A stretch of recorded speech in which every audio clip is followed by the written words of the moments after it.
Hi, this is Dr. Peter Bevan. I'm here today with Tamara Lorensen, who is a PhD student, just about to be finished her PhD from the School of Business here at QUT, and she's been doing some very interesting research around, and forgive me if I get the terminology wrong, neurofeedback in treating pre-post-traumatic stress disorder in firefighters. Is that right? Correct. Great. Tamara, I understand your background is in psychology. What is it in this research that you're focusing? Why firefighters? What's going on here with it? Firefighters are our community's heroes. They can be there on the worst and last days of our lives, and they do that because they care. And so I care also because they are chronically faced with serious trauma, and a lot of their work is rescue and recovery, and not just firefighting fires. So is this about the stress that they're under, very particular to the firefighter activity and what they do? They're under stress because of what they do, but that's very similar to other types of emergency responders. And emergency room physicians and nurses, they work shift work 24 hours a day, 7 days a week, rain, hail or shine. And so they can be called out 4 or 5 times in the middle of the night and have disrupted sleep.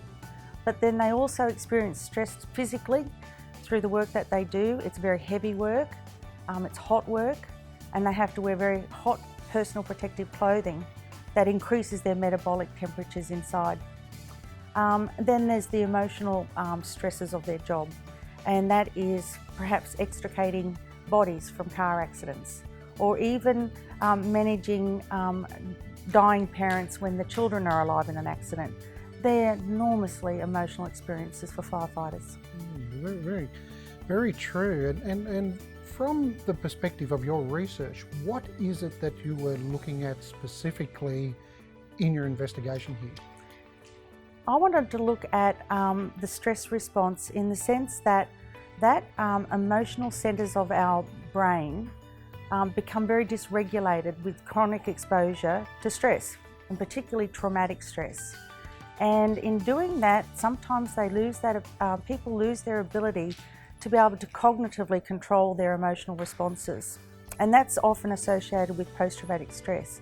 So one of the ways that we can actually look at treating pre-post-traumatic stress, or in fact any stress disorder, is to see if we can help the emotional centres of the brain regulate themselves again through neurofeedback, which is a training progress. Right. So this goes beyond just treating the symptoms of post-traumatic stress disorder, but rather there's something else going on as an indicator too that could become a learnt behaviour. Is that correct? It is actually based in learning theories about how both PTSD develops and is maintained.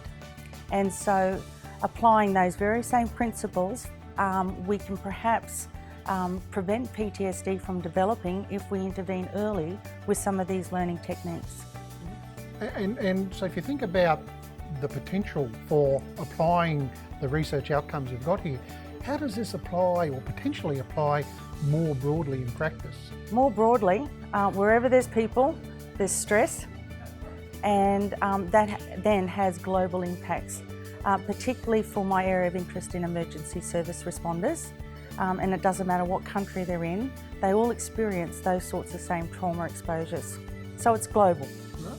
So the potential for applying your research outcomes into practice on a global scene is very, very real as a direct result of the really interesting findings that you've got here. Yes. Yeah, fantastic. Well, thanks very much for your time. Not a problem. That's great. Thank you very much. Thank you.